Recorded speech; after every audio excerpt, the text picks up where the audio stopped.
we are there because, we feel really vulnerable whenever we pick up the phone. We get all of these SMS messages. We're totally at a point where we feel that I don't know if I can trust this email that I click on or a link that I click on. And that actually is going to just exacerbate that authenticity crisis with AI today, where, agents will start acting on our behalf, consume products and services on our behalf. Identity, traditional identity, has been all around proving that you and I are human, right? Through social logins, through captures, through email verification. It's all meant that there's a human behind this transaction. That intent is now completely invisible. And if I don't know who's asking me to transact, how can I trust it? Hi, everyone. Welcome back to the Outside Context. We have another great episode for you this week. But before we get there, Jana, what was your outside context moment this week?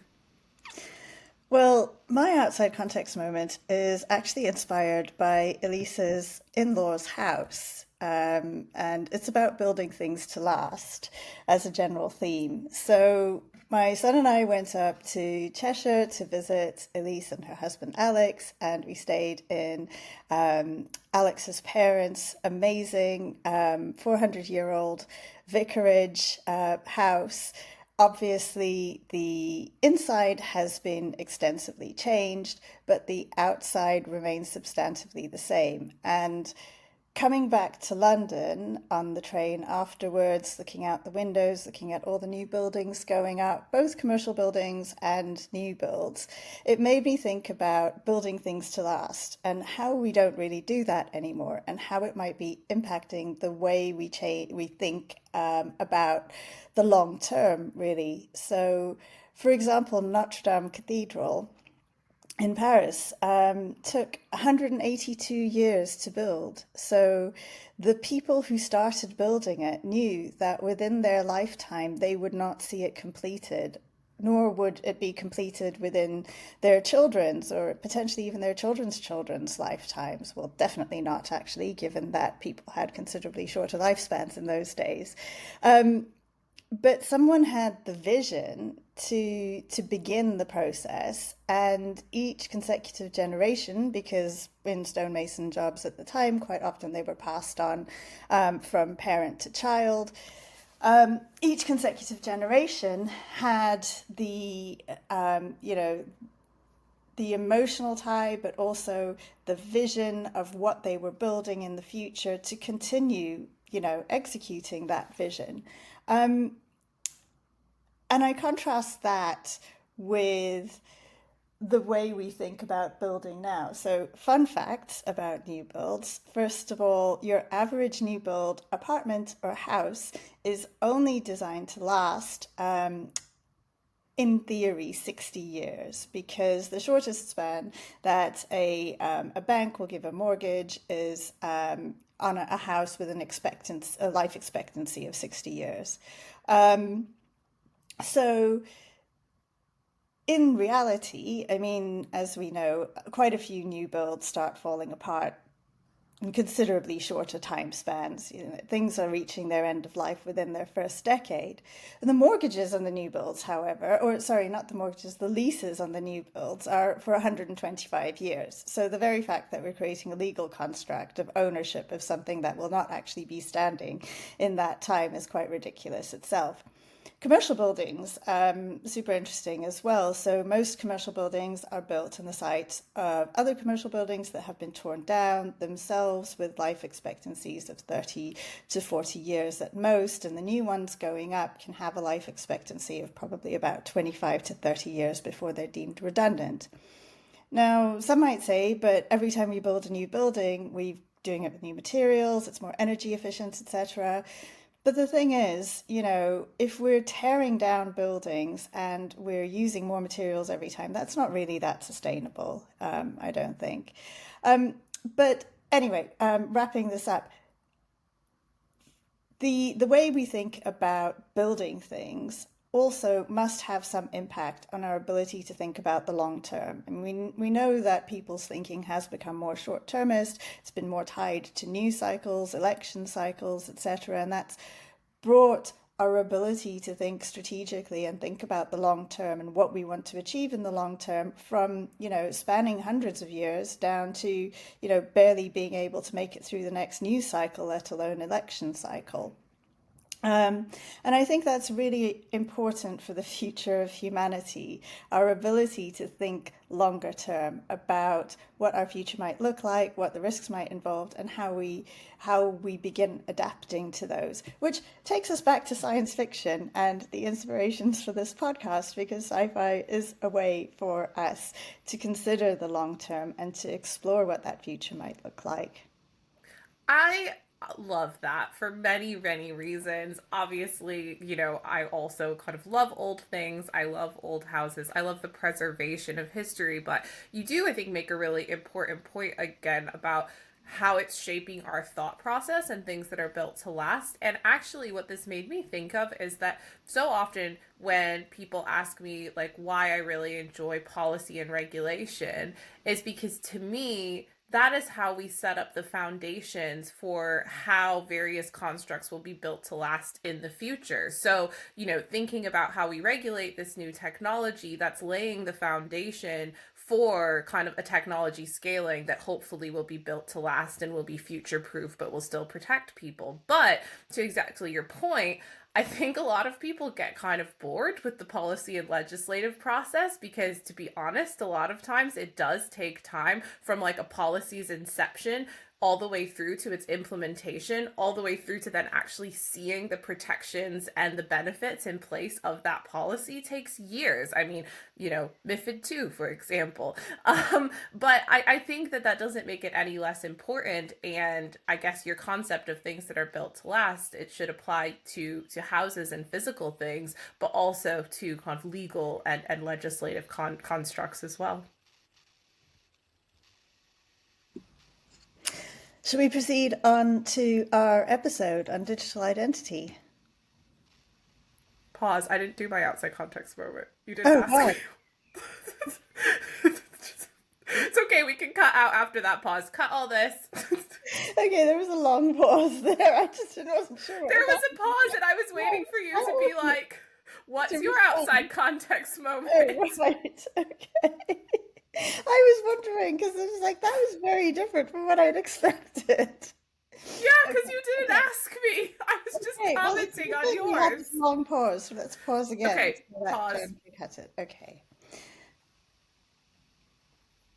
So, what was your outside context moment this week, Elise? So my outside moment. Oh, Sorry, that yeah. was Let's try that again. okay. Right. One, two, three. So, what was your outside context moment this week, Elise?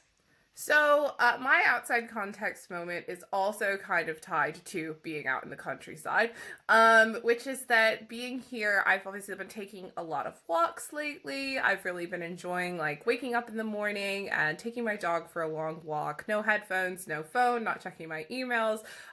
Just like really enjoying being out in nature, out in the forest, and it had me thinking that despite all of these advances that we're having in technology, that the in person and the off technology is going to remain a really important element as well. And in our very first episode of the outside context, our first outside context moments, we're talking about things that inspire awe in humans. And for me personally, I think that nature is one of those things. I think it can be really like healing and a great reset. And like personally, I mentally always feel so much better when I'm able to spend a bit of time outside in the fresh air, and just unplugged. But I know that's maybe not for everyone, and not everyone's a nature person, but I think it speaks to a broader, interesting implication, which is that with the rise of AI, the advance of things like deep fakes, and, our whole episode this time is going to be about verification of identity, that actually the in-person element still remains crucial no matter how many technological advances that we have. And actually, I've seen some, people kind of proposing that in the long term we actually might see an uptick in demand for in-person jobs, in-person meetings, in-person connections, because that won't be something that will be able to be faked. And so I guess my outside context kind of leads nicely into our episode, which is all about digital identity, because really at the heart of digital identity is verifying who you are as a person in real life, and then verifying that online despite what new advances of technology come what may. So be it kind of getting outside for walks or verifying your identity, I think that my outside context moment was that despite any advances in new technology, the in-person connection remains really important as well. So with that, let's go to our episode. Hi, everyone, and welcome back to The Outside Context, and welcome to our very special guest today, Seema. Thank you so much for joining us. Thank you for having me. It's wonderful to be here. It's So, so great to have you with us, Seema. yes, we are really excited, and I would love for our listeners to get to know you as well. So, can you please just kick us off by telling us a bit about yourself as well as your journey in tech so far?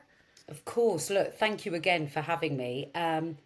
Great to be here. So I'm Seema Khinda Johnson. I'm co-founder and COO of a business called Nuggets, but I'm also a mum of two.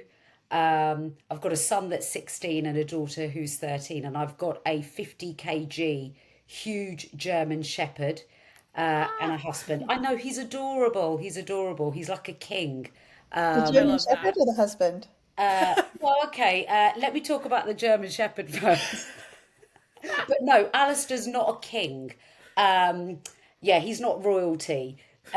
Basically, Buddy the German Shepherd is a king German Shepherd, and he's 50 kg and he's magnificent. I So love that. I have a Labradoodle, and she's little, but she's very much big dog personality. So love that.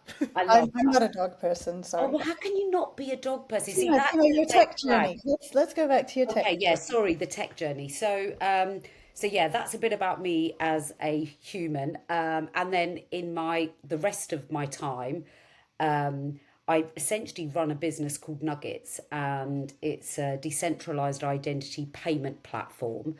And my journey into that, look, I was in tech for a long time prior to that. I started off my career, um, during the tech boom as a project manager, working my way through the ranks essentially. And then I ended up at Skype and at Microsoft heading up go to market globally for those organizations, launching products and, commercialization in emerging and emerged markets. And then I think it was late 2016, Alistair, my husband, who's also my business partner, said to me, look, we really need to do something about this craziness around data breaches. Every other week there's another data breaches, and it's a little bit like Groundhog Day, where same tools are being used, but the same problems exist. We need to fundamentally change the way personal data is held. And I have no idea why we decided that we should do this, because neither of us were from identity, payments, or data. But we really realised something needed to be done to make sure that the individual no longer felt vulnerable, essentially, when they transacted online. And that essentially led us to Nuggets. So happy to share more, but that's essentially my journey into where I am today. Yes, please. And while I'm acquainted with the concepts of digital identity, and so is Elise, I think, much of our audience won't be necessarily, especially given, identity tends to be quite a controversial topic. I mean, we've had the aborted attempt, what was it now, 15 years ago, to introduce ID documents in the UK. But things seem to have moved on quite a lot now in terms of digital identity, how people need to engage with institutions and with an increasingly digital economy. So tell us a little bit about the case for digital identity, also this concept of decentralized identity, and maybe also, why it's now more necessary than ever to actually have meaningful conversations about it. Jonah, they're really brilliant questions because, yeah, why digital identity, right? Like, why is that the thing that we're we as individuals, but also as an organization, so focused on? but actually, the entire industry. And I'll tell you why. When you take a step back, and, I talked about this in my introduction, which was we were trying to solve data breaches. How can we stop this reoccurring theme of, I think today as well, it was something like 4 billion data, bits of data have been exposed. It's like, how is that even conceivable? So when we looked at that problem, actually, we didn't just decide, oh, let's fix identity. Like, what's the real, what's the essentially the link to the data? When you talk to fraud experts, they started to realize that, you start to realize actually there's a really simple way that you can solve fraud and you can solve data breaches. And that is understanding who's behind a transaction. And the only way you can do that is by having a verified identity that tells me that it's really Jana behind this payment transaction. In the almost like the mission to get to that trusted identity, organizations have collected over the years more and more data. And you would have heard things like data's the new oil, and regardless of what an organization ends up doing with that. And what's happened over the years of, from web 1 to web 2 to where we are today, is that we've collected more and more data and stored it in honeypot silos. You may have heard it referred to. So what's happened is, so that's really how that problem's been exacerbated. And when you think about the original websites, the reason why I probably didn't get that many data breaches in web 1 was because it was really inconvenient. We all probably shared the same username and password across the 10 or 12 websites, and it was really inconvenient but they weren't joined up in any way. They were almost siloed because that's where the technology was. Then you had Web 2, and you had things like social logins. You had the big tech companies that we know today, like your Facebooks, your Googles. And when you think about how technology, and that made it super convenient for us to use our Google login to log in everywhere we were. And so let me tell you a little bit about those technologies then. So those technologies, when you think about a centralized identity and you think about, British Airways having my one account, they're responsible for looking after something called a private key on my behalf. It's a private key that they store on their database of all of their customers, and they have to have super brilliant security and measures to make sure that that doesn't get compromised. But it's, because they store all of those private keys.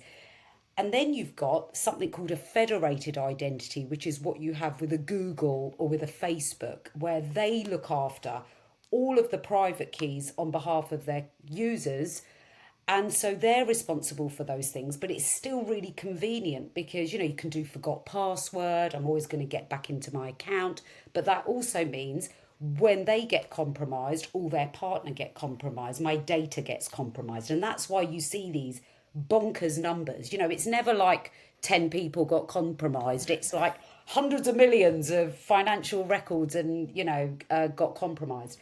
And the beauty actually, so when Alistair and I hope you're all still following me, when we were thinking about solving for these data breaches, it coincided with blockchain and it coincided with decentralization. And if some of you were in the space at that time, the only place you could get almost like get this almost zero knowledge storage was on databases in Switzerland, and that was based on regulation and not based on technology.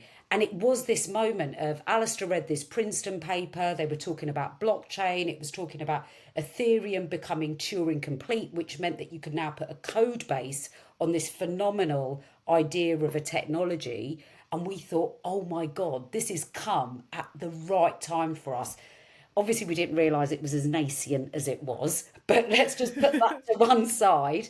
But we thought, oh my gosh, maybe this is the solution. Now, everyone can have their own private key. All my data, my identity is encrypted individually, and we're going to make it really convenient. So what's not to love about that? We were like, finally, we can have our cake and eat it. Technology was right, our idea was right, and there was a huge problem to be solved. Obviously, we didn't realize it was going to be as a tough nut to crack. But that's the reason why identity can be the silver bullet for this. So, yeah, sorry if I went down a rabbit hole, but No, essentially, no. I think that that was, really, really helpful. And I mean, I also loved what you said there at the end. And I think this is really critical, which is about it being accessible and easy to understand. And this actually just came up in the last episode of the Outside Context as well, which wasn't about something, it was also a non financial use case. And it was about, using a private wallet to be able to just share information and like social personal information. And again, the point there is helping people to graduate to this web3 world in a way that isn't scammy or like, here, have a wallet for these random airdrops of random tokens that you don't understand, but it's actually so fundamental to humans themselves. Like, this is your identity, but also this is the way that you protect your identity. And Jana, you and I talk about this a lot too. Yeah, and I love that, when you said, Seema, data, people say data is like the new oil. I don't want my personal data to be a commodity. And of course, sharing data on social media is one thing. I think we all know that to Facebook, to Meta, the data we share with them is a commodity. But what people don't understand as well is that a lot of the personal data that they share for identity verification purposes ends up being someone else's commodity as well. And so I think that, gets onto that concept of self-sovereign identity and how do we give ownership of people's identities and the data associated back to them. And I know that's an area that you're really passionate about as well. yeah, absolutely. And look, I love this conversation. We should do this every Friday. Um, but look, that's the thing. We realized actually that you couldn't just think about the individual. And as we know, Google, Facebook, these are organizations that they're into the monetization of that data essentially. We become the product for them. So how can you create a business case? How can you do the right thing by stopping fraud, stopping data breaches, giving a really convenient way for an individual to be able to transact to verify their identity, but really also it has to be a business case for enterprises. Like, why would they do this? Why would they enable a self-sovereign verified identity over one that they've created, if it doesn't give them some business a business uplift in some way, or a business opportunity, or at least equal to what they have already, if not more.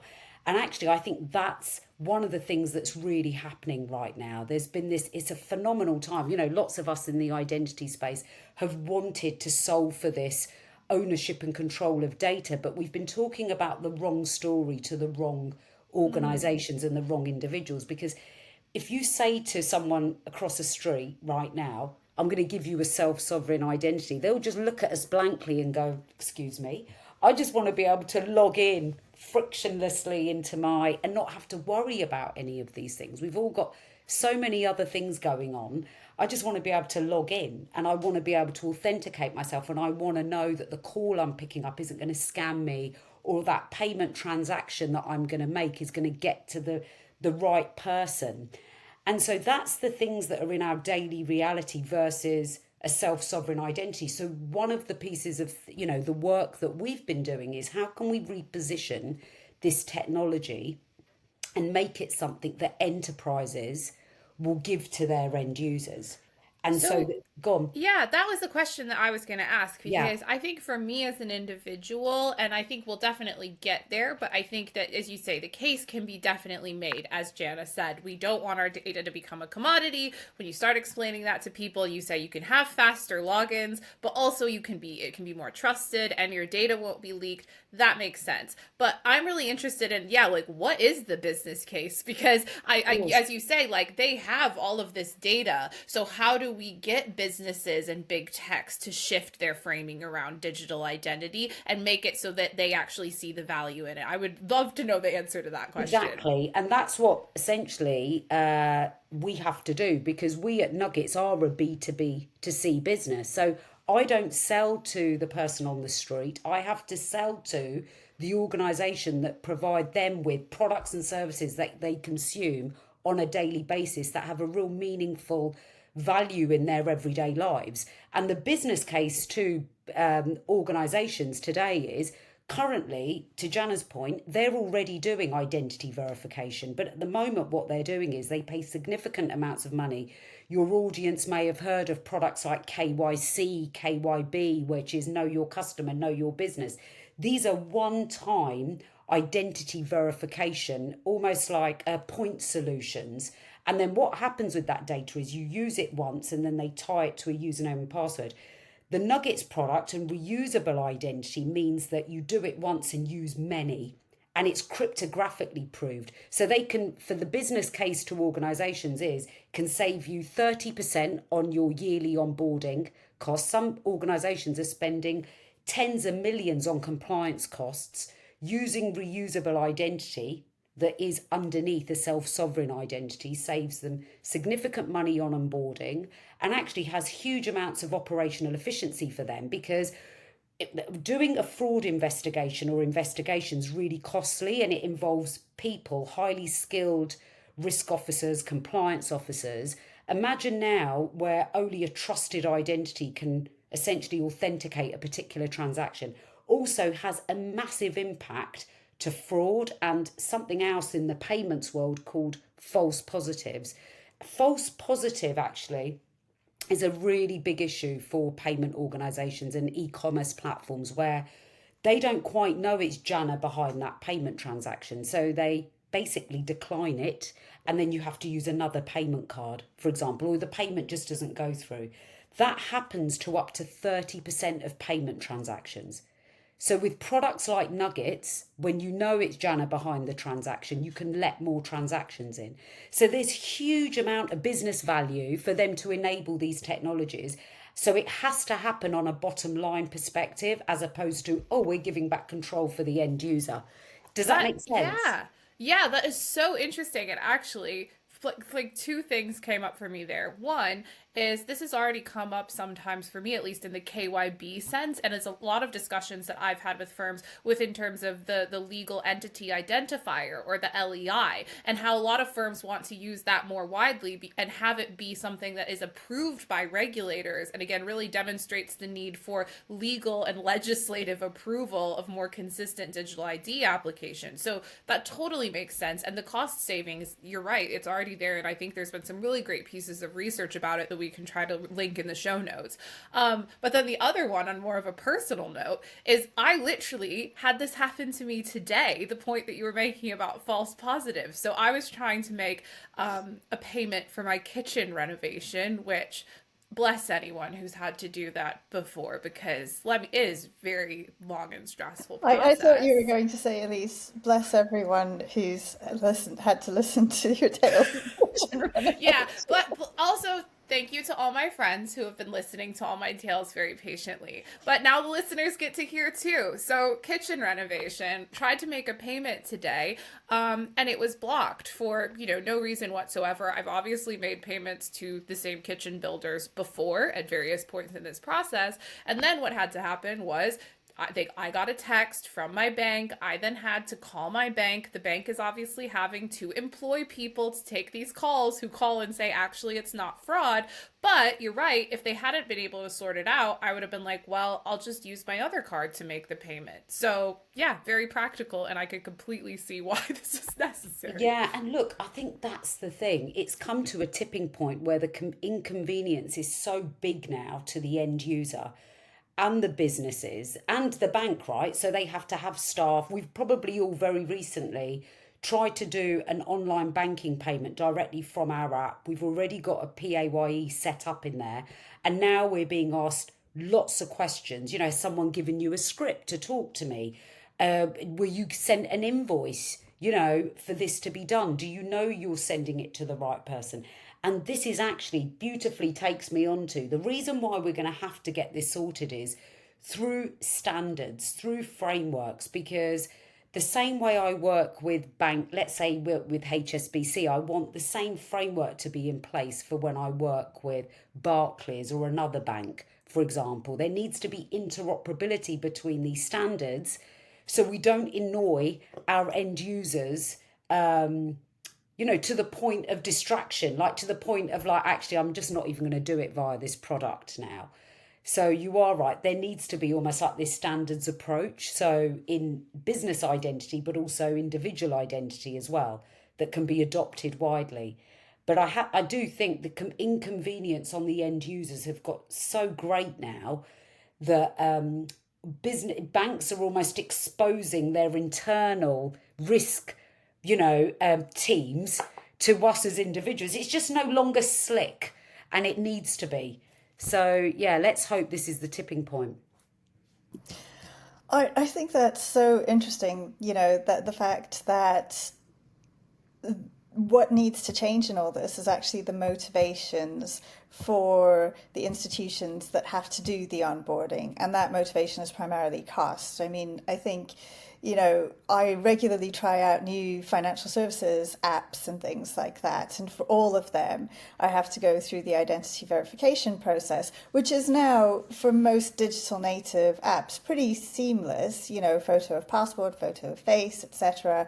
A lot of it works really well. But again, it's still the replication of this across multiple platforms and things like that.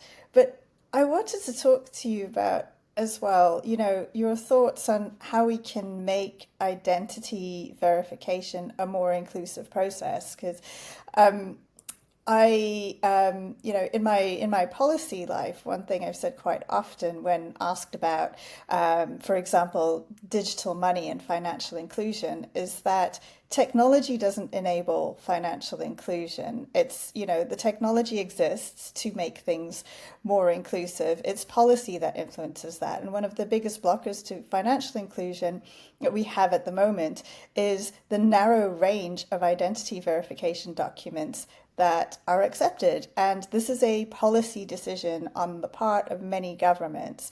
And it kind of anticipates a very stereotypical lifestyle that for many people just doesn't exist anymore. You're born in one country, you live there until you're 16, and then you obtain some sort of identity verification document, at which point you open a bank account, you grow a credit history, at some point you get a mortgage with someone, and all of these are kind of, data points on your journey along developing a verifiable identity and financial profile. But of course, if you're an immigrant, forget being a refugee. That's a different problem altogether, turning somewhere without the documents. But even if you're just an immigrant or, a short-term worker in another country, or you're self-employed, or, anything like that, you're immediately stepping outside of this, very narrow pathway on what makes you a person with a verifiable digital footprint, an identity footprint. So, yeah, I wanted to get your thoughts on how we solve for that and how we can actually use new technology paradigms and also policy drivers to make identity more inclusive. Yeah, that's a great question, because I think there's lots of thinking, there needs to be more thinking around this area. I know when we worked with, I can't go into too much details, but, when we did our work with the Bank of England, and digital identity needs to work for the granny in the hillside, but for everyone if they want to be able to consume essentially a digital pound. And it can't just be for those that have got, a smartphone that's been enabled, that can get through those checks that you talked about.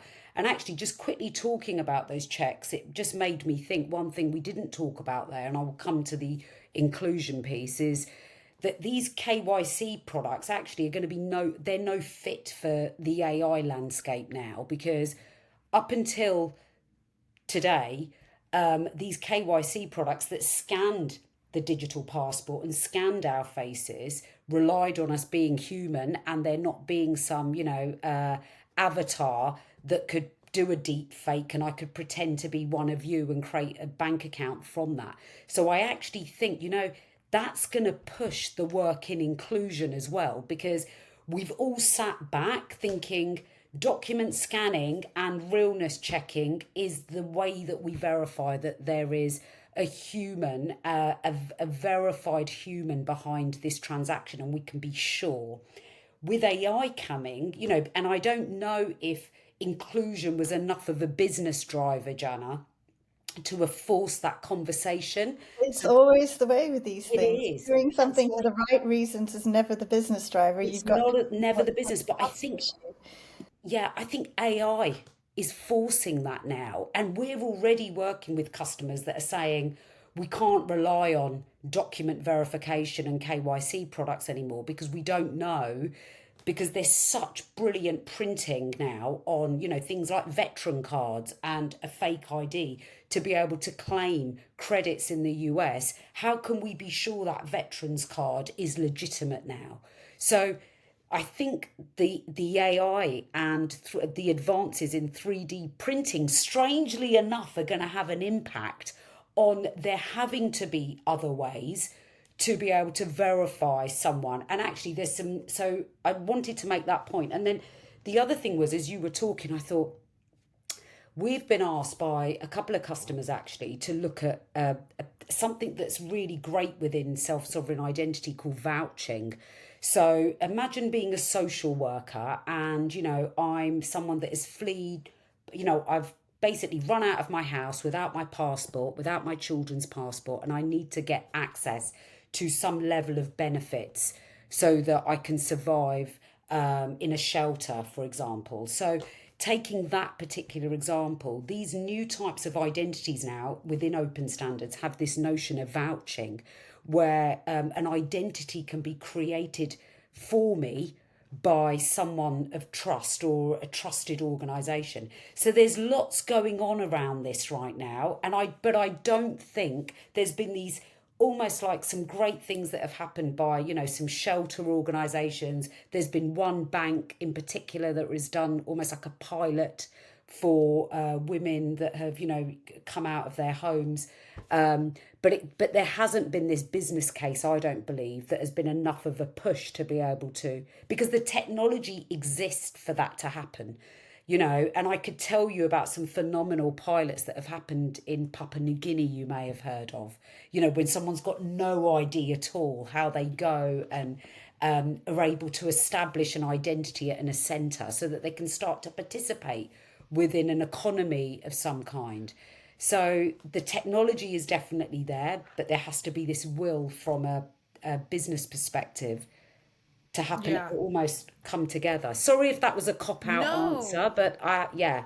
No, but I mean it's interesting because it does link to what we were talking about at the beginning. It's like there are kind of these endless potentials, but we do have to make the business case. And I mean, personally, I think a business case is like, for businesses fundamentally, like onboarding new consumers or getting more people into financial services, like that is a growth strategy in general. Like they're always talking about, what are the next like thousand, what are the next like million like consumers of XYZ platform. Well, you can't actually have more consumers using various products if they don't have an ID to be able to access them.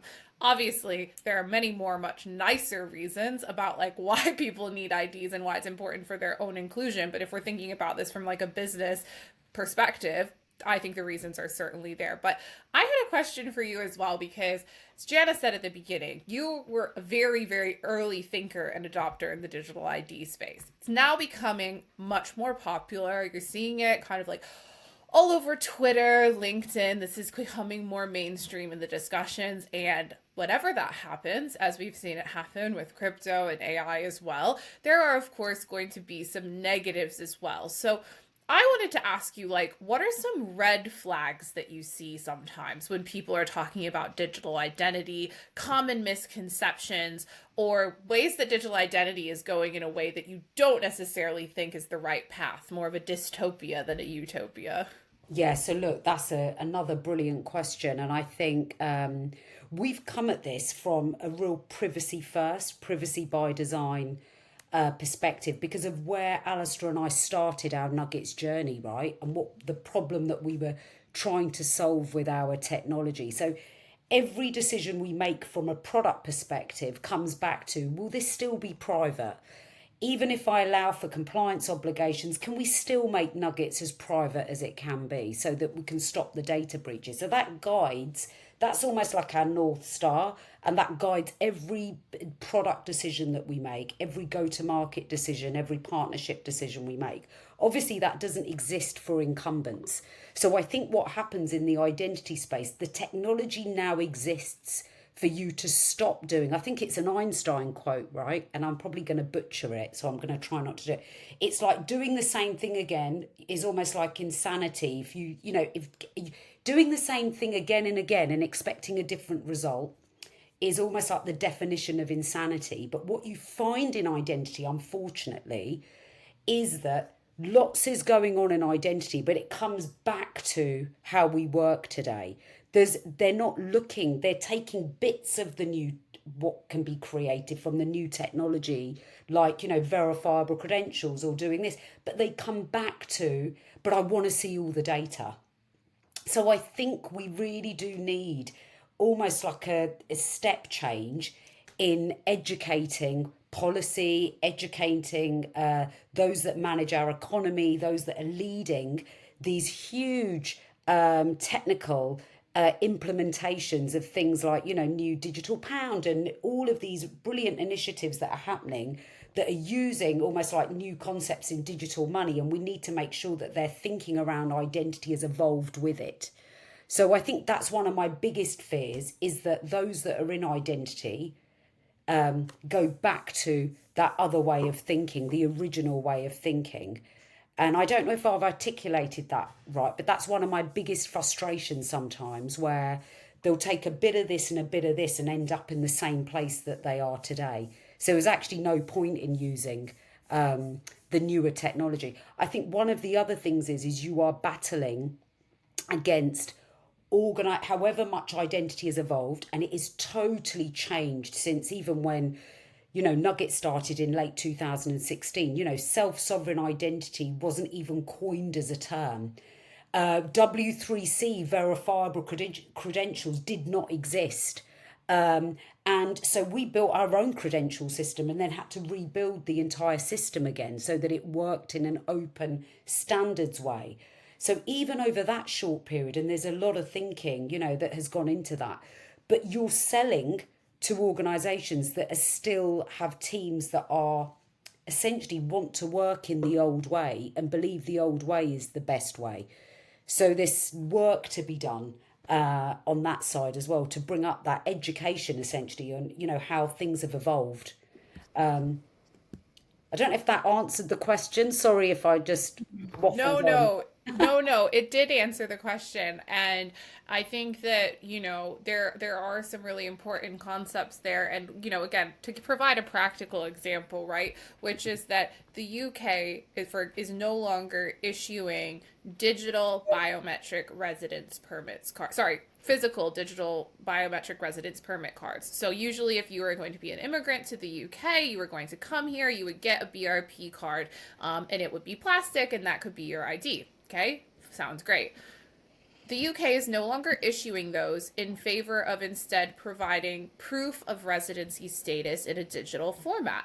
That's amazing. Like, great. You think that's really good progress.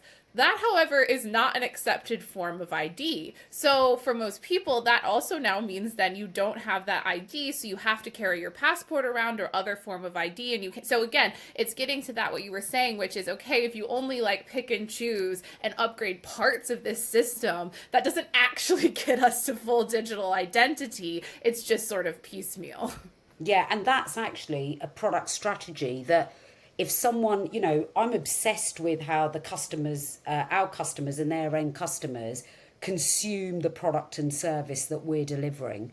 And so that's a massive misstep for the policy, those that create the policies, those that are managing these work streams within government departments, not understanding what it's like to be in the shoes of someone that has just got off a plane or, got here and they're trying to buy something from a store. or trying to provide their ID for some sort of right to rent or right to work check. So no, that's really interesting because that just makes me feel sad that they haven't thought that through. And I think actually that's a great direction to go in for our final question for you, Seema, which is, what are some of these things that are keeping you up at night when it comes to the future of digital identity? And what are the messages that you would like to put across to tech leaders and policymakers with respect to identity and the case for, good forms of self-sovereign digital identity that both are what the public wants, but are also good for business and good for the economy? Well, look, I think we are in a identity authenticity crisis right now. We are there because we feel really vulnerable whenever we pick up the phone. We get all of these SMS messages. We're totally at a point where we feel that I don't know if I can trust this email that I click on or a link that I click on, and that actually is going to just exacerbate that authenticity crisis with AI today, where agents will start acting on our behalf, consume products and services on our behalf, and traditional identity has been all around proving that you and I are human, right? Through social logins, through captures, through email verification. It's all meant that there's a human behind this transaction. That intent is now completely invisible. And if I don't know who's asking me to transact, how can I trust it? So we really do. And I think that we're at a point right now where there's organizations deploying AI, government services are deploying AI because it has huge potential to increase operational efficiency. So if we don't solve identity for humans, for businesses, and now for things and machines, agents, I think we're gonna, it's crisis point. So I would say it does really need to get up on that agenda around the way that we worked before is just no longer sufficient. And under the stress of AI, we will need to enable verified identity for individuals, for businesses, and for things. And without it, I think it will be really hard for them to stay relevant, because if you breach customer data and you lose that faith and you lose that trust with end users and individuals, I think the days will be numbered. So I think if you want to stay relevant, now's the time to enable, this. And it's no longer a must have, a nice to have. It's critical infrastructure that needs to exist. So yeah, that would be Yeah. my thoughts. Couldn't agree more. And I happen to know that the UK is thinking about its progress in these areas, what a roadmap looks like towards full digitization. And to your point about it absolutely being a need to have and a critical feature, I think that digital ID is going to have to be there in any digital roadmap for any country that is thinking seriously about its digitization agenda. But Seema, I think we literally could have spent the whole rest of Friday talking. This has been a truly wonderful conversation, and thank you so much for coming on the podcast. Oh, it was an absolute pleasure. Thank you for having me. And if Anytime. people and if people want to find out more about you, where can they find you? Where can they find out more about Nuggets? Yeah, they can find out more on nuggets.life, on Twitter and on LinkedIn and on our website. But thank you for having me. Perfect. Everybody go check it out. See you next time.